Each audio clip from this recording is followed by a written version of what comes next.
Hello, everyone. Welcome back to the Angry Money Pod.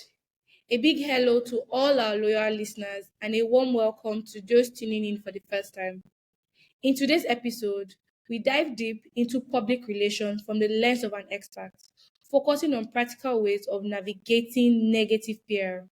Joining us today is Bemi, a PR expert and the founder of Talking Drum Communications. He shares his wealth of knowledge and wisdom on why PR should be integral from the very beginning. He emphasizes the importance of clarity in all communication. Ready to get some valuable PR wisdom? Let's dive into the episode. Okay. Hello, everyone. Welcome to today's episode. I'm so excited, like super excited. First, because of the guest, and second, because of this topic. This topic always gets me giggerish.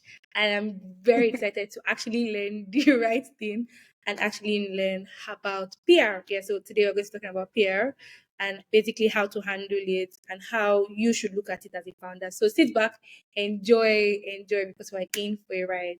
So without further ado, let's get right into it. So welcome so much, Benny. For having me. Welcome. It's great to be here, man. Thank you. How are you doing? How is your day going? Yeah, so far so good. So far so good. Talking Drum got shortlisted for an award this morning, so I'm in there. I'm in a good mood. I'm smiling, so you guys have got me on a good day. Fantastic. Yeah. Josemaria, how are you doing from your end? I'm good. I mean, we're in public holidays, but we're still working. So I'm I'm just recovering from the meeting. Okay. I'm good. I'm Founders good. don't rest. The employees are public holiday, but founders are working all the time. So Yeah. it's, Yeah. it's the life you guys choose. It's a calling I know, right? on his own. Right. You're right. Okay, so we'd like our guests to know you and basically understand like who is speaking to them. So we have two kinds of introduction. The first one is for you to introduce yourself without mentioning anything about work. I know that can be a bit hard, but I think it'll be interesting. Then we'll now go with the proper introduction that has you talk about work and Interesting. what you do.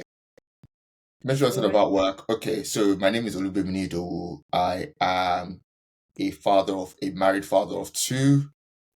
I like watching football, and what else? To relax. This may sound funny, but to actually relax and enjoy myself, I like robust exchange of opinions, aka arguments. Oh my I goodness. actually enjoy if there's an exchange of opinion where two people see things differently. Like you find me in the middle somewhere. Like it gives me life in a very special way. So yeah, I basically I just like hearing what people think. And at the end of the day, as long as everything is kept clean and respectful and stuff, like you can believe in that and I can believe in that and we can have a deep like conversation about it. I really enjoy it. Yeah. Oh, that's good. I haven't done that in a while because normally it's weird. Like work is everything in my head. So when Everything. people ask me, like, I just go straight to talking about work. But yeah. I think there's probably a bunch of other stuff I'm forgetting. But yeah, so do you like Twitter? If you like this, it depends. It if not, depends. It right? depends. So this is the thing. I enjoy conversations with people I know. Oh, Okay. That's the caveat. So not random strangers and people that I don't know if you're crazy or not. Because again, there has to be a qualifier there.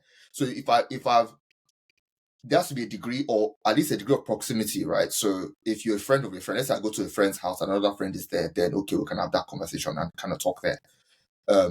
With like a random stranger, I don't know you from anywhere. Like, let's say I posted something and then someone just randomly starts like, I'm like, sorry, I don't know you. Like, please, like, and actually, I've something. But then at the same time, if someone I know wants to engage, then I'm here for it.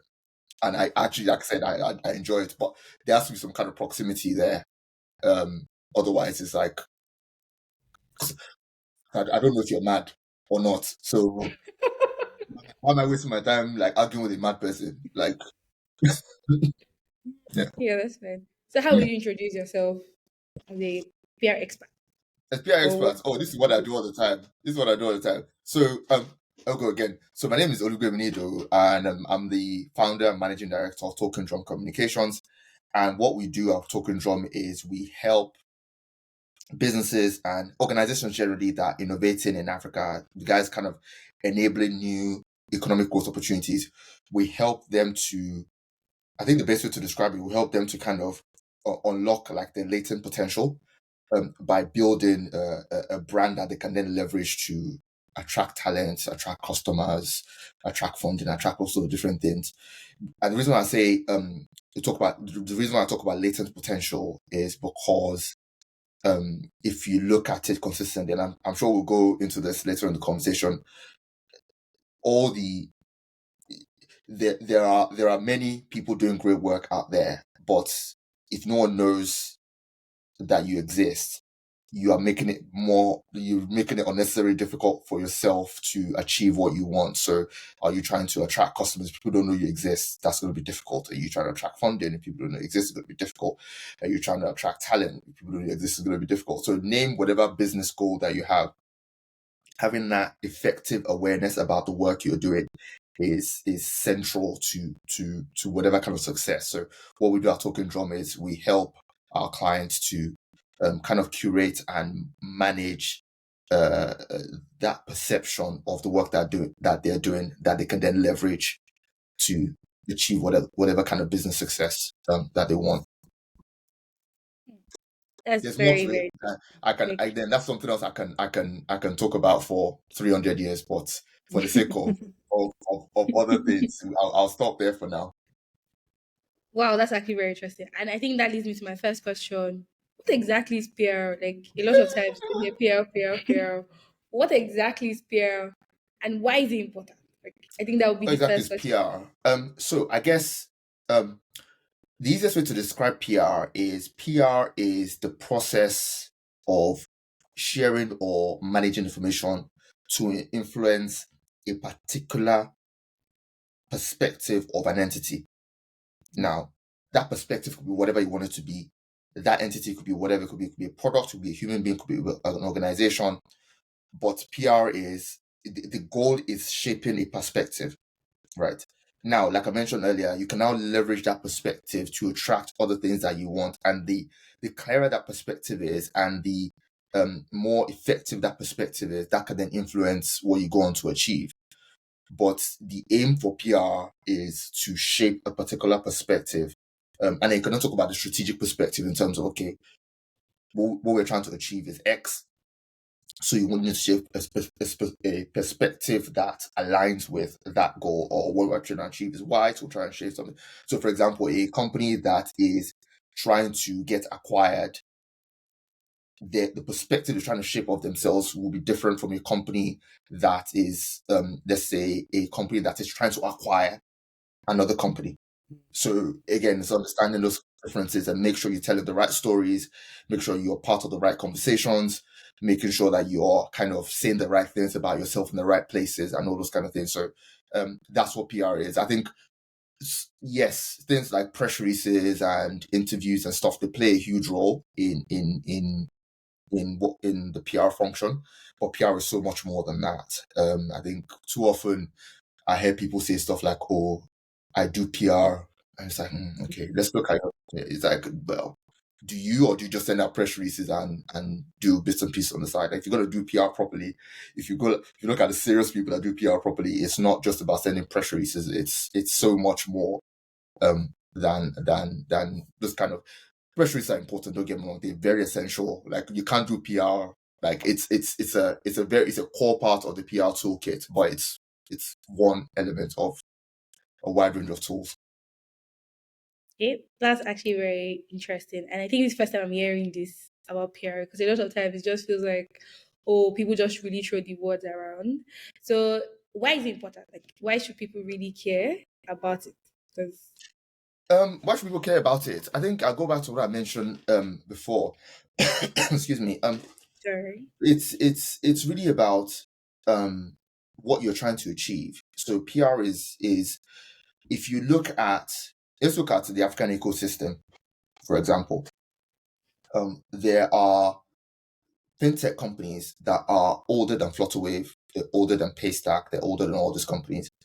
But when we talk about African fintech, we talk about Flutterwave and Paystack. Why? Because these guys have invested significantly in having a particular perception and telling their story and putting the stuff out there. A brand I'm sort of quite interested in many ways is Money Point. They used to call Team App before, now they called Money Point. Before they started investing in their PR, they were doing okay. Like they were doing okay. They were kind of like getting by. But you can see like I'm not trying to say PR is what made them blow. Like it's not that. But you can see like a correlation between all of a sudden when they started being more intentional about telling their story and positioning themselves a particular way, all of a sudden you saw the trajectory change, and they went from this also their company to like arguably the biggest fintech on the continent today. And also the example I also actually use is if you look at all the other big international companies that we like, the Facebooks, the Microsofts, the Apples, all those kind of guys, those guys have significant like PR and comms teams that these guys are consistently pushing out different things about them to, again, shape perspective about what these companies are. So it's one of those things where, again, if all of those guys are taking it seriously and they're doing that, then I think it makes sense for anyone who's trying to reach where those guys are to start thinking about how am I. Now, you may not need to build out like a 50, 100 man strong PR team from day one, but you need to start thinking about how you can tell your story effectively in a way that aligns with what you're trying to achieve as a business. That's actually very interesting. Actually, like you're actually right with like I can really see like from when I can remember when I knew what Money Point story looked like from Team App to Money Point, and Mm. at the point started hearing it on the lips of almost everybody. If you want the bank transfer, it's like what bank? Money Point. Yeah, actually, I think that's actually something very Yeah. interesting. What is would you say that the PR system or strategy or structure in the tech ecosystem is kind of different from every other space? Or is it would you say PR is actually the same, or it just differs based off on the goal you want to achieve? I think it's a bit of both, actually. So again, from my perspective, and in terms of the advice I give the clients that we work with, the strategy depends on what you're trying to achieve. So I mentioned earlier, if let's say you use the example of a business that is trying to acquire another business and the business is trying to be acquired, the kind of story or the stories that you're putting out there will be understandably different. Yeah. So, and I think, but then at the same time, they're like universal principles in terms of like what should you do to give yourself the best chance of getting a result. But then layered on top of that, like little nuances and things that you may want to do differently and kind of tweak and adjust and kind of move around. But I think trying to answer the question as easily as possible. I think the easiest way to describe it is it primarily the kind of depends on what you're trying to achieve, which should then influence the strategies and the tactics and stuff that you want to do. But then universally, even outside of our ecosystem, if you go into other markets, the principles of public relations are broadly the same. Okay, that actually like really resonated with me a lot. So as a founder, how can I create a PR story for myself? Or how can I create a great story about my startup? Um, First of all, you hire talking drum, not joking. Um, and again, so I think I could probably break it down to like three things. It's clarity, consistency, and what I mentioned before about aligning with your business goals. So if you've identified what you want to achieve, then you have to be clear about it. Because sometimes people know what they want to do and they're not clear, so we have to work on that clarity. And then consistency. There's a marketing principle that people need to be exposed to the same message at least 7 times before that message registers. So if you're not consistent and one day you are saying this and the other day you're saying that, what you're doing inadvertently is you are prolonging your own conversion cycle. And then you're even complicating it even more because what you're doing is one day one day you're saying this, and another day you're saying that. There's an argument to say the next time you come back with the original message and you come back, you probably started from zero again. So it's not like you did this and you went back and it comes back as number 2. No, you're probably going to start from number 1 again. So this thing about consistency, making sure you know what you want to do and you commit to doing it consistently across the board.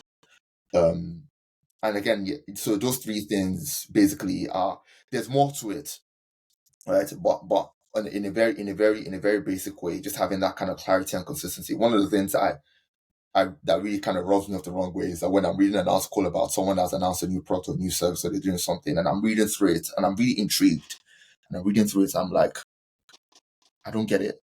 And like sometimes I feel like there's not enough clarity in the story. And I'm like, what if I was an investor? What if I was a potential customer? What if I was a like talent or something like that you're doing? Like how do you make sure that there's that kind of clarity to make sure that the people that need to connect with you on the other end, they connect with it effectively? Does that answer your question? Yes, it actually does. But you now brought another question to my mind. So there was time I was in a gathering, and a founder once asked the question. I don't think there was an answer to it because there was no PR person to answer the question. And the question was, in a market, you always have competitors. Sometimes direct competitors where you guys are doing the same thing and maybe solving the problem similarly. Now, the Mm-hmm. question I have is this other founder also knows this. I also know this on how to create a story. How do I create a story that sounds different from my other competitor, and how do I still stay relevant? Yeah, I think that's an interesting question. I think one way to look at it is to look at the automotive industry, like cars. So if you look at it from the point of view of like BMW, Audi, Mercedes, Volvo, all these kind of guys, practically they are all selling the same product. They're selling cars. Even if you look across their range, many of them, they have like saloon cars, they have 4x4, they have hatchbacks, they have small cars, they have like literally, if you look across their portfolio, they sell. The only thing that's different is like they have like a different branding, different narrative around, okay, this. So but at the same time, those guys have their markets. There are people that they manage to curate an identity, create a perspective around their product that in many cases you get people who they for like 30, 40 years, they only buy Mercedes-Benz cars, they only buy BMWs, they only buy Audis, they don't buy any other brand because they bought into that identity. So number one, it shows that the fact that you have a similar product to somebody like doesn't make it impossible for you to own your own corner of the market. Going to specifically the question about differentiation. Yes, you may. So there's 2 parts to it. I think the first part is um, even going back to the automotive example, like Mercedes and BMW may both be German cars, but in what they do, if you unpick it like with enough care, you see enough differences in how they operate, how they produce their cars, their processes, their people, their culture, different things there that you can then build that differentiation on. But if that's not there naturally, there's also the thing about being intentional about being different. There's that there too, where you can then build that and kind of work on being different again. But this is where the storytelling comes in, because on the surface, it's easy to just, again, going back to the automotive example, it's easy to just look at the 2 cars. What's the difference? The 2 cars again from point A to point B. But if you're strategic enough, you can build an identity around the brand. You can build a perspective around what you offer that makes it easier for your target audience to connect with it. I hope that answers the question. Yes, it actually does. You mentioned something very interesting that there was time, or you give an example when you were reading a story and you really liked it, but you were really not clear. So Hmm. now, so the question of what are the common mistakes that you have seen startup make when telling their stories, and how can they best avoid it? Yeah, I think that's the thing. it goes back to that lack of clarity. And again, it may sound like a shameless plug, but I think there's no substitute for having professionals that know how to do this thing properly in your team. One of my biggest bugbears, one of the things that annoys me the most, is when you look at a company and the only person handling PR is like the intern or someone very junior that actually has no authority in the team. Or worse still, when PR is kind of boxed into this thing where when important business decisions are being made, there's no sign of PR anywhere near that conversation. And then when things happen, they now say, oh, let's bring the PR in. And which is where things like, oh, controlling the narrative. When people I've heard people say that in a very kind of pejorative way, like, oh, this is not a matter of controlling the narrative. It's like, I'll give you an example. Sorry, Fred. A few months back, the OpenAI situation where they sacked the guy and then they rehired him again and they sacked him and they came out with this kind of ridiculous statement that kind of made the situation even worse. And then within like a week or so, they kind of rehired him. And I made a comment at the time that I believe very strongly that if a PR professional had been in the room when they were making when we were having a conversation about whether or not to fire him, things would have worked out very differently. Now, this is not a situation of whether or not they fired him. You can fire anybody. People get fired all the time. But how you manage the information that goes out at that time can play a big role in kind of minimizing damage or even staying completely away from damage, because you can people get fired. I don't care if you're a genius or not. Like if you can still get fired, right? So that's not this idea of like Sam Altman being a genius and giving him immunity to whatever. That's not the issue. But if you're going to do that for someone, especially at that point in time where it was very loved by the public, very well respected, if you're going to do that, make sure you come out with like reasons. Because I'm trying to remember, there's another founder that got let go who was also equally intelligent, but when he was let go, like the guys came out and they were like, XYZ reason is why I was being let go. No one was crying about how it was indispensable because people understood that something wasn't quite right there.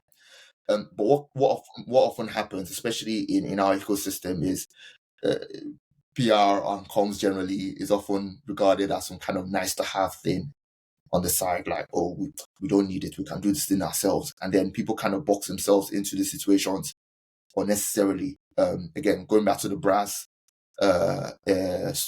thing from long ago. I don't know the guy personally, and generally, I don't like speaking about people I don't know, especially when there's like a degree of proximity, because I'm sure someone I know knows him, and I don't want to make it look like I'm piling on. But in that situation, it's like some of the comments that were made afterwards kind of just showed me there wasn't any kind of senior PR involvement in that situation. That was people trying to take it on themselves, and many people do that. And then they now start blaming Tech About and say, oh, Tech About is trying to get me. It's like, Tech About is not trying to get anybody. Like, Tech About is a media business that operates on eyeballs and drawing eyeballs into conversations that they're trying to drive. Like, Tech About, I can tell you for a fact, Tech About is not trying to kill any startup. They're not trying to target any startups. They're not kind of clickbait anything. But at the same time, they have a media business to run, which like any other media business, they want to bring eyeballs to the platform so that they can kind of run a business, right? Again, and going back to, I think before we started recording, we were having a conversation about first part, second part, like the first story and the second story. Like Tech About put out 2 stories about Brass. One caught fire and the other, people just saw it and kept moving. Like, you can't, like, Tech About has done its bit in terms of being balanced, and when there was good news, they told it. When there wasn't so good news, they told it. So if me as a reader, I read the first story and I'm tweeting about it, I didn't go and tweet about the second story. Like, is that still Tech About's fault? So like, so is this kind of, again, is having experienced people alongside you to help you navigate that thing as a founder, and I kind of give you advice that, okay, if we want to achieve X end or X objective or X outcome or whatever it is we want to achieve, this is how we get there. And these are the things we need to avoid. These are the things we need to do, not do. But quite often, people only look at PR when they want to announce funding, and when they've announced their funding, and what kind of goes away, and it's like, nah. There's like it's that's not supposed to be. Exactly. Yeah, I think the funny thing is even because when we did Techstars, we got in a PR person to announce that, hey, Cabo is now a Techstars, um, company, and everyone got their own PR kind of allocation.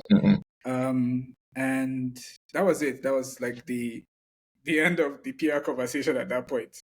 And I wanted to ask, just based on listening to you right now, at what point should a founder be thinking about getting an external PR person or thinking deeply about PR? Because most of the time, we founders, we are constantly thinking about get to product market fit first, we'll figure it out later. And that's why I think it's always a side thing, at that point in time. But at some point, should someone be thinking deeply about it, from your experience? I think so. There are two ways to look at this. I think when you start thinking about it, when you need to start doing, right? In terms of when you start thinking, it needs to be. I think it needs to be in your thoughts from day one, right? In terms of thinking, right? Thinking. Now, when it comes to doing PR is a lot easier when there's actually something to PR. Right. So Exactly. if you want to make everyone's life easy, because this thing can get, because if you're going to pay, either you pay like an agency like Talking Drum, or you hire someone internally, or you do a combination of both, like some people do, you'll be paying these people money, and you need to see some results. What makes it easier to get results is if there's actually some substance that we can kind of leverage and kind of take advantage of to put something out there. So again, in terms of when you start thinking about it from day one.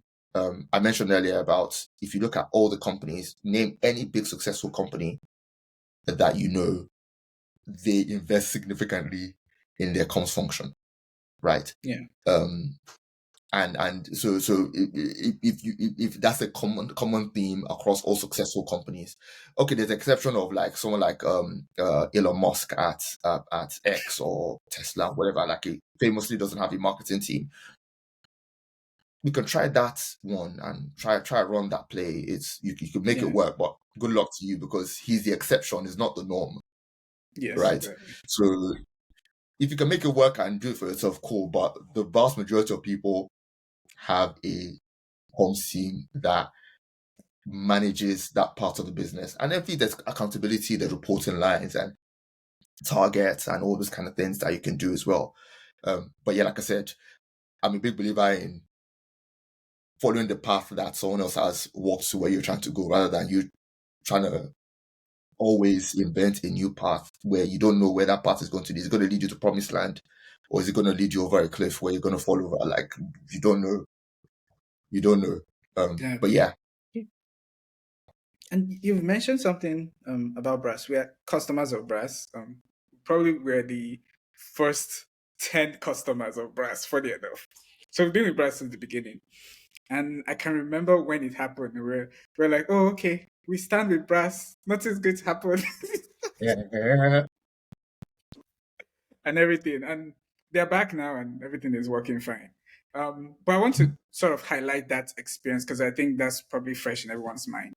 On what were the common mistakes that you saw, that you felt like, you should have handled this better, aside from, okay, getting, maybe if you're a PR person at that point, what would be like the first 3 things that you probably do at that point in time to just get, our audience to better understand how this works? So I'll speak from my vantage point. So I'm not a Brass customer, so there'll be certain things that I won't know because I'm not a Brass customer. I'm an onlooker, from a distance at that. So I would like to caveat my comments with that. So people won't say, this happened. I'm like, I'm not a Brass customer. I don't run any startup like, so I don't. But what I don't. So I'm happy to caveat that. But one of the things, there's a couple of things that I always, and this is more general advice, when it comes to crisis or moments where things aren't working as planned as a business, there's a tendency for you to just go into yourself and be like, let's not make noise about this thing that's not going well. Okay. When things are back up and running, we'll be up and running again. And you hear of situations where for sometimes for weeks, months, sometimes something is fundamentally wrong and customers know there's something fundamentally wrong, but the business is not communicating to its customers or other stakeholders. Now, again, identify all your different stakeholders and work out how you need to communicate with them at certain times. Again, this is why I say your comms function cannot be in the hands of an intern, because this is not an intern's job. This is the job of a serious grown-up that's been around the block long enough and can give you good advice. And there's a degree of accountability. It's not just like an errand boy that can just be like, you go and post something on this, like, no, like. So you need to identify who your stakeholders are and make sure that you are keeping them up to date, because sometimes if you're able to, and again, in terms of how you communicate with them as well, communicate with them in a way that kind of, because if you communicate properly, you can, even in the middle of a crisis, I've seen people who have communicated in the middle of a crisis and people have said that, you know what, this is not great now, but we see what you're doing, let's stay. But in other cases, small things, but because of lack of communication or inadequate communication, they'll come turn around and be like, I don't know what's happening, I'm off. Yes. Right. And when you're dealing with a business clients as well, where your clients are large companies, so it's not like consumer stuff where, okay, if you lose 100 customers, you can still be fine. Like if you're a business, if you lose 100 customers, you may not still be fine. You're dead. Exactly. If you want a B2B product, like if you use 100, like, so again, it's understanding those kind of things. So how are you communicating with those guys? What kind of clarity? Again, clarity and consistency, like we mentioned before. Like, how do you make sure that you are clear, you are proactive as well? So I think that's the other thing about managing a crisis. I think everyone likes when things are great, and that's what we all hope and pray for. We want to raise money, we want to launch products that blow and everyone is happy and we are trending and all this kind of stuff. Like that's what we want, like anyone that runs a business. But the reality is every business will go through sticky moments. You go through crises, you go through periods where things aren't working quite well. And what you need in those moments is to be ready. I always use this example when we're doing crisis comms training for our clients. It's easier to build a shelter before the storm than in the middle of the storm. When the storm is starting, that is not when you should be building your shelter, right? You need to build your shelter beforehand. Make sure you're ready. Make sure, like, it's not like you are wishing bad things on yourself, but you need to go through every possible, like, thing that could go wrong and be prepared to handle it, right? So that when if those things then go wrong, you are ready. So okay, you've gone. And this again, in terms of planning, you have those have an outsider kind of moderate those conversations. So you're not just patting yourself on the back and giving yourself like high mark for like rubbish answers. Like actually have somebody that can come in and say, no, that's not going to work. Like if you do that, this is what's going to happen.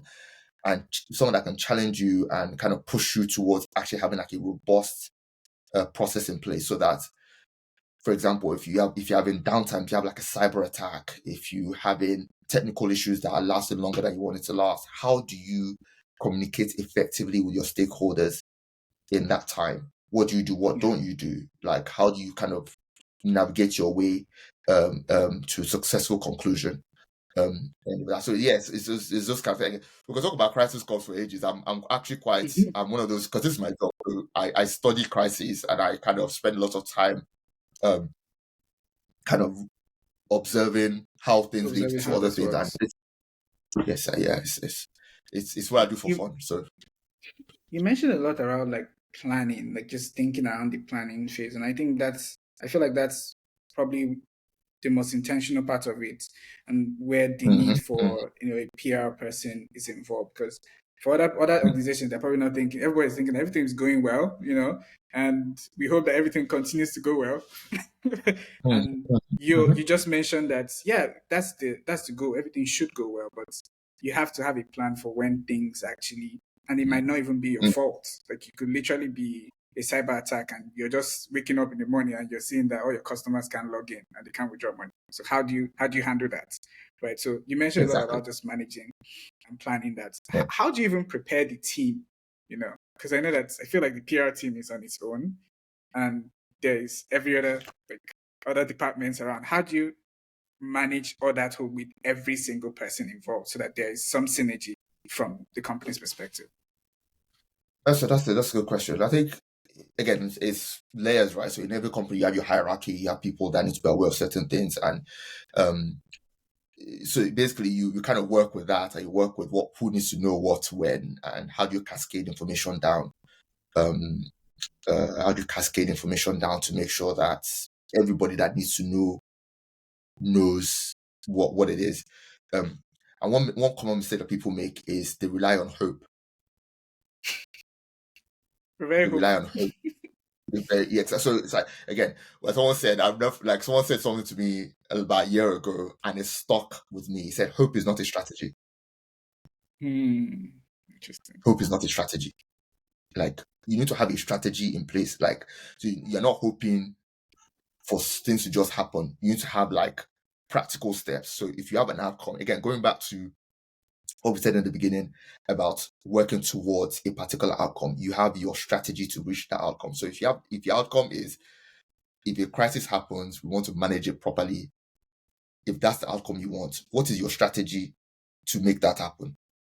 Right? You can't just hope that and hope is great, but it's not a strategy. So you need to have some clarity on where exactly you're trying to achieve, how you want to achieve it, who you want to be involved in that process. And then like I talked about in terms of like your hierarchy, depending on the sensitivity of information, how do you cascade information down? Because what you don't want is you don't want a situation where people that don't need to be exposed to certain information get hold of it at the wrong time.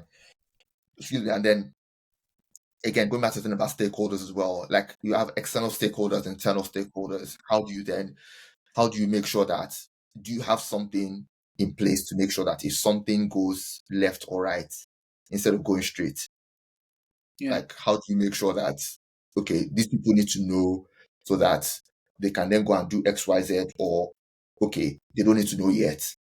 Or like, how do you even talk about things like monitoring as well? Like, what's your monitoring process? Like, how do you know and how do you communicate in terms of like, how do you escalate situations? So, okay, something happened to one customer. Okay, do we need to tell everybody something, or is our threshold 10 customers, our threshold 100 customers?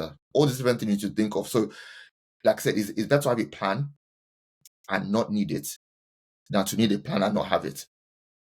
Yeah. So spend time thinking about these things, get proper resources in, someone that can sit you down and walk you through this process, help you understand where you need to be and how you need to navigate the situation. And then comes to the media side of it as well. That then feeds into, because once you've had that thing, clarity about where you want to end up, you can then use that to navigate whatever conversation you're having with the media. You can navigate the conversation with a bit more confidence because you know that, okay, this is what we're trying to achieve, and this person may not need to know X or Y, or you know what, for the benefit of just getting this, you know what, let's just tell this person everything. Like, I'm making those informed decisions on a case by case basis so that you can say, okay, like this is where we want to land and that kind of stuff. I hope all of that makes sense. Yeah, it does. I mean, when you're thinking about, because different things can happen and you have to really think deeply about how there's so many nuances that can happen in a particular issue. So you have to think deeply about how to structure this for this particular strategy for this particular event.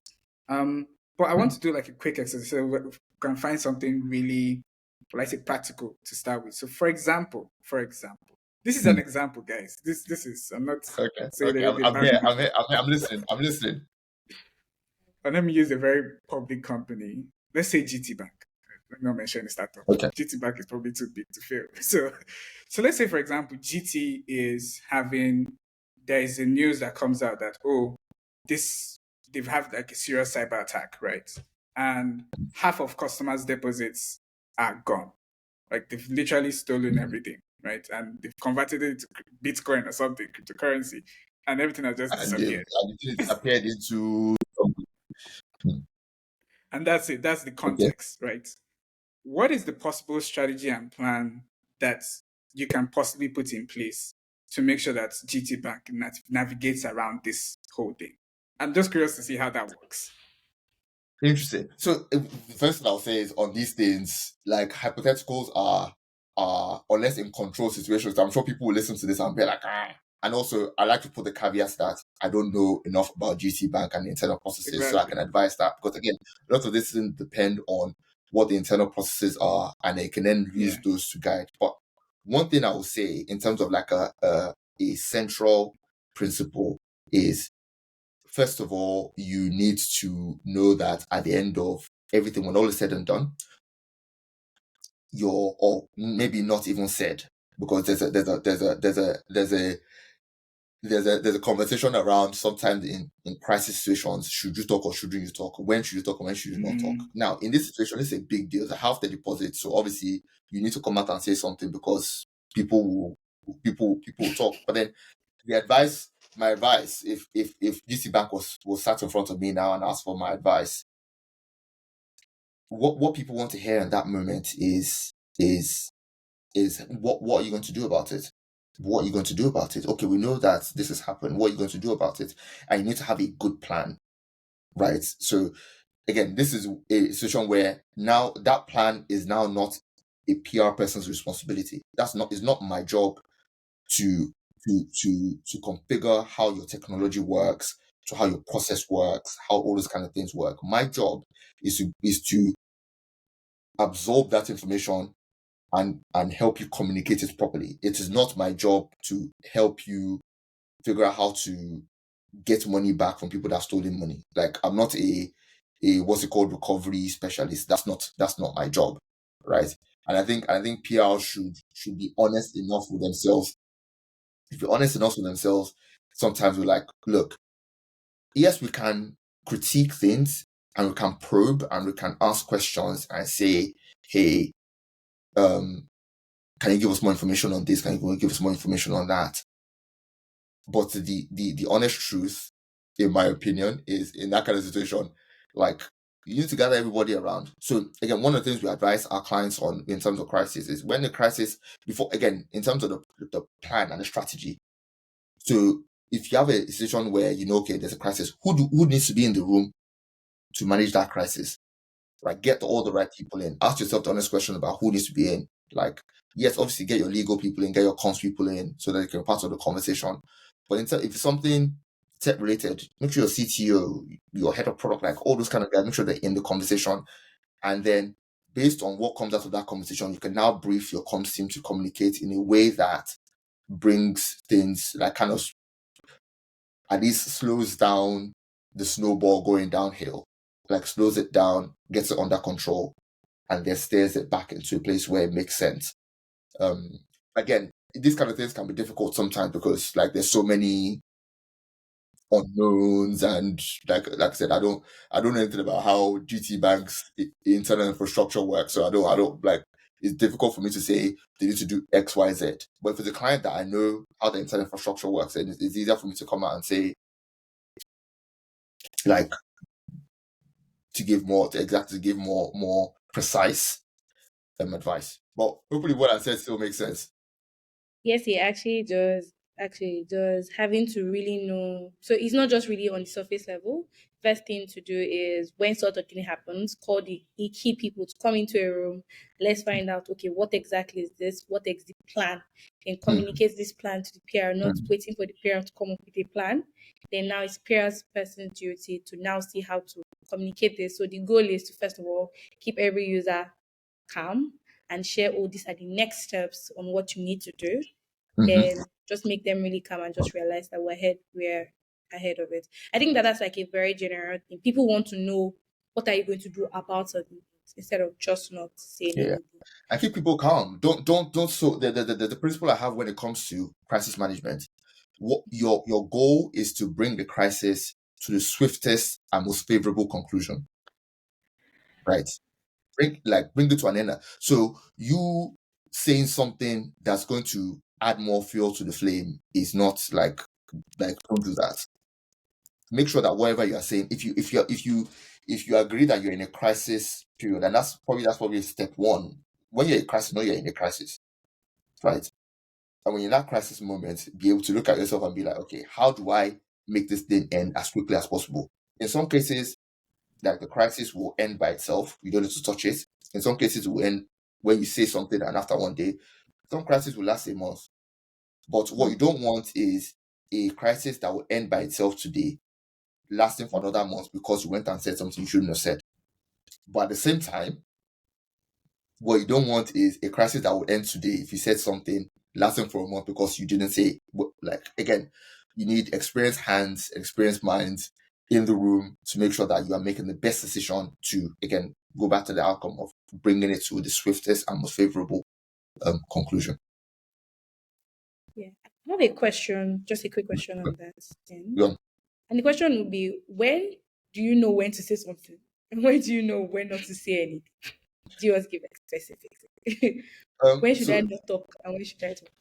yeah. So that I get that question a lot, and the honest answer to that is there's no template. You have to judge everything on a case by case basis, and this is where experience, like in your company, there's situations where you look at it and be like, oh, we don't need to do anything with this, and some people are like, we need to move yesterday, right? So it's the same thing with crisis management. So, and again, it's one of those things I kind of tell my team. I say, I pray that you experience crisis because that's the only way you will learn. You can go to all the different trainings, you can go to all the different whatever, but until you actually in the middle of your real life crisis where your client or the company you're working for is going through like the mud, like that accelerates your learning because you go through it. But hopefully, what you want is in that process, you have enough experience around you. You have enough people who've been there. So, for example, for me, with my team, I'll be there to help them and guide them in terms of navigating the process, and you kind of like make sure we kind of land in the right place. Because the worst thing that can happen is for you to be in a crisis moment and you don't know if you are coming or going. Like, like it's not fun. One of the things that I know a lot of founders are used to is like using PR for is fundraising, right? And I'm sure that you've done a couple of that on your own end. What are the likely things that should be in like in a PR message for a fundraising campaign? What do you think founders should be highlighting more of that you've not seen from your end? Again, it goes back to the thing I talked about: clarity, consistency, and alignment with your business goals. Because that's really what attracts investors, right? And the other thing I will add on top of that is opportunities. There's a thing that I have this thing. It's like a big thing that I kind of drill into my team, and I'm like I'm very particular about it. There's a thing of or problem statement. Like you need to articulate your problem statements, like make the problem you're solving clear. But I think quite often people articulate the problem very well, but they don't articulate the opportunity. Because there could be a big problem. There could be a big problem, but a small opportunity, and there could be a small problem, but a big opportunity. So you need to be able to communicate. So what is exactly is also investors invest in opportunities, not problems. So if you're not able to communicate your opportunity clearly, then you are selling yourself short because it means. And also going back to the thing before in terms of the differentiation, like Mercedes, BMW, Volvo, all these guys, practically they are solving the same problem in real terms.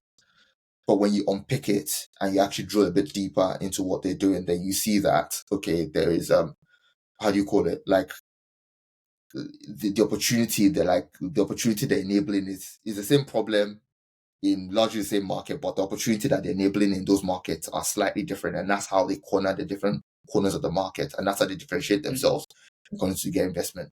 So I think that's the thing. So clarity, consistency, alignment with your business goals, so that people actually know, okay, what on earth actually are these guys actually doing? Also, like in terms of opportunity, communicate the opportunity. Let the opportunity be very clear. Like it's like again, the final thing I'll say about that is for me, I feel like there is more than enough information out there about Africa's problems. So for all those of us operating in this space, like that conversation is overpopulated about Africa's problems, right? And it has been for a very long time. What we haven't really sort of like built properly is a conversation about African opportunities. And I'm not talking about like the small stuff. I'm talking about, to borrow the phrase, like market creating innovation. Like what are the market creating innovation opportunities that we have across the continent? Let's sort of figure out a way of amplifying that conversation as well, so that we can drive some of the success that we want to see.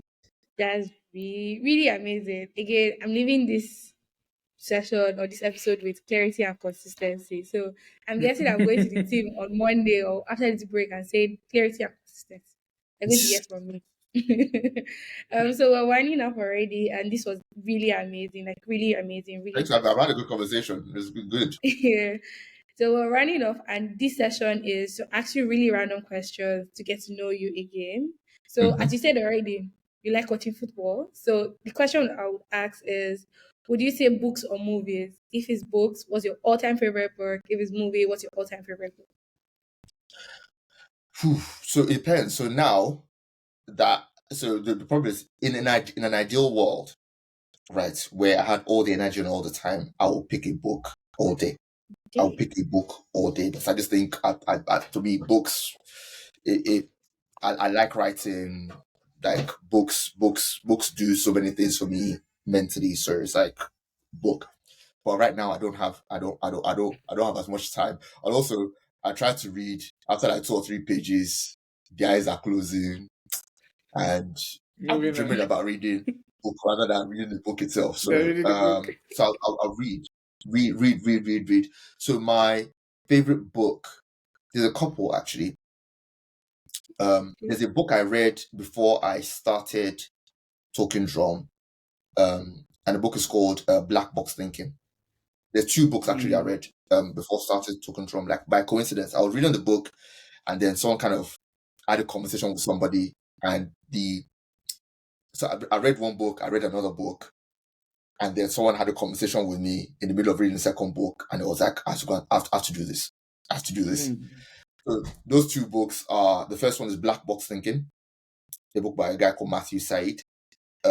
It's basically a book about failure, understanding like I'm forgetting it was over 3 years ago that I read, about 4 years ago that I read it now. And the idea is basically, what I took away from the book was that, so again, black box thinking comes from black boxes that go in aeroplanes. So when the plane crash, they get the black box, and that black box has all information, and they kind of learn from the failure of the crash, and they use that to kind of make sure that crash doesn't happen again. So again, so if you look at it from a lens of failure, like you have to look at failure as an opportunity to learn rather than an opportunity to kind of, so again, so the thing was, once you adjust your lens on failure, and when failure is no longer like a death sentence, failure is just like another learning opportunity, then it changes your view on how you address or how you sort of explore opportunities. Because I think fear of failure is one of the biggest hindrances people actually. They always say that thing about the graveyard is the most talented place in the world, something to that effect, because like many people go to their graves with hopes and dreams that fear never really allowed them to explore. So I think that's some black box thinking. And then the second one will sound a bit cliche, but it's The Prosperity Paradox by Efosa Ejomo and Clayton Christensen. Again, so it was those 2 books that I was reading. Now you probably understand how the 2, you know, about like those 2. Yeah, so it's like, so because that was about Prosperity Paradox was how innovation lifts countries out of poverty. And talking about, which it was the first book where I heard about the principle of a market creating innovation, how different countries across the world over time have kind of taken themselves out of poverty into a period of consistent long-term wealth, and innovation has been at the heart of quite a few of them. In fact, you can look at most of the economies that are large economies: US, UK, China, South Korea, like all these kind of countries across the world.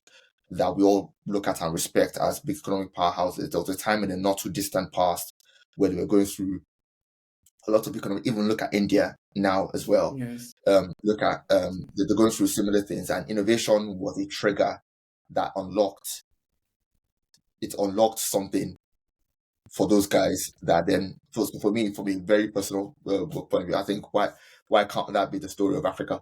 So this is so again, if you then take the thing about failure, if failure is no longer, if failure stops being like a bus stop, and failure becomes like a learning point, we may not get it right the first time, but as long as we are committed to learning, and the end goal that we are aiming for is a prosperous Africa that we can also sort of live our best life in, then okay, it doesn't work the first time, we go again, and we keep going until we get there. Because again, we can have another conversation about my hopes and ambitions for Africa, because I have a lot of hopes and ambitions, but maybe not today, maybe next time.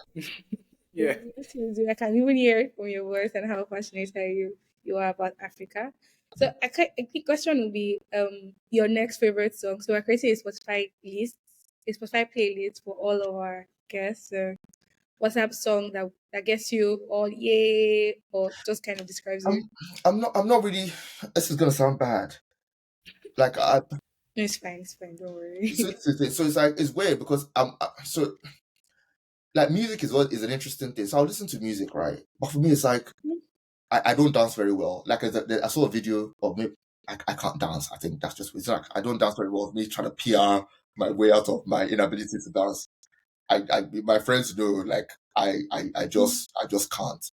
So music, I have like a strange relationship with music. And also I'm going through like a how do you call it? Like a almost like a mental detox. So sometimes I'm just like, I'm gonna sound like a boring sports sport now. But sometimes I'm like, what on earth are these guys actually thinking about? I like the vibe, I like the energy, but I'm like, it's like I sound like a What's grand guy going now. on? This sounds awful. It sounds awful. But I'm like I'm this close to be like, back in my day, like our music was had substance and in, but yeah. So let me not embarrass myself by saying something about music that will get, yeah. But the music one, I don't know. Let's next question, please. Okay, no problem. Maybe like final one would be, what's the best advice you've ever gotten? Best advice. It's not advice, but it's saying that I heard from someone that kind of, it's my, it's the two of them actually, and I always give them two. So if you can allow me to give two. Yes, by So all because means. I didn't answer the previous question, so I can give two. Make up for the music one. There you go. So I can make up for this. The first one is impossible is not a fact, it's an opinion.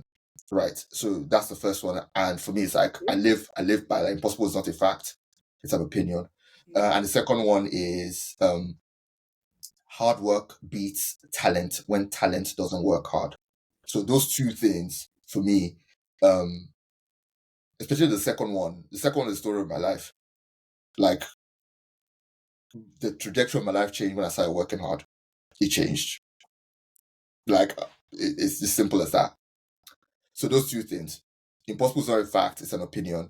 And hard work beats talent when talent doesn't work hard. Like when he sings, it just hits. It just like, oh, like, and it's just really interesting because like, Yeah. yes, like if you are hardworking, it's just a very good mindset to have that. Oh, basically nothing is impossible, and Yeah. that's just very amazing being Yeah. put together. Yeah. Thank you so much. Thank you Thanks for so having me. so I really enjoyed this. I Thank really, you really so enjoyed it. much. Hopefully I didn't talk too much because like I said, I can talk for Africa. So like, but thank you for having me. I should just say that. We're Thank here you. for Thank it. Yes, absolutely here for it. I think I have a new level of appreciation for PR. And I'm so glad that we got to talk Yes, about, because I was actually. going to share my opinion about the brass thing to you and say, see what they did. But it was just nice that you just said, no, that's not the point. See how they did it here. Please, So it's I'm not I'm on here for them. these conversations. I'm here for these conversations because I feel like it needs it like again, I think the last thing to say about it, I think also we have to give ourselves grace as an ecosystem. Like, this is our first. I was listening to a conversation about this the other day. This is our first run as an ecosystem. Other ecosystems have had like 3, 4, 5 multiple runs, so they've had their own process to like learn and become what they become. So this is our first run. So we are still figuring a lot of things out. And there's still a lot of learning to do. So we have to give ourselves some grace in terms of how things work out and kind of allow ourselves to learn. Again, with the hope that what we'll end up with is a healthy ecosystem where we can all do good work, earn good money, live good lives, and all that kind of stuff. So I think that's another thing to add. Let's give ourselves some grace. That we still to borrow a phrase that you founders actually use, it's still day one. So yeah, it's Day even one, 15 years no, after, it's yeah. still the one. it's still day one. Always day one. Yeah. Always day one. I'm really glad we had this. I know a lot of founders, anytime we hear PR, we're always like, please, those people are after me. But this episode just made me see that nobody's after anybody. And Yeah. there is a different way to look at it. And we need to really accept it, start thinking about it day one. It shouldn't be an afterthought. It should be a now thought. And I think that's something that I took away from it. Again, this podcast is always for me first before the rest of the world. Anyone So else, actually? for Anyone anyone. else, like, take what it was, but yeah. But it's good. I've really enjoyed the comment. Yeah. I like talking about these things as well. Sometimes it allows me to kind of. Sometimes I have things in my head, and when I say it out loud, it's like that makes sense. That doesn't make sense. So, yeah. But I've really enjoyed having this conversation. So thank you so much for having me. Yeah. Thank you so much. So, hi guys, it's a wrap. Thank you so much for listening. I hope you enjoyed the conversation as much as I did. You see my smile. It's very heavy. I enjoyed the Yes. conversation. Please don't forget to like, subscribe, and share. Share. And come back and comment and comment and Definitely. comment again and again and again. So yeah, thank you guys and cheers. Bye guys. Thanks everyone. Thank you. Thanks for having me. Bye. Bye. Bye, everyone.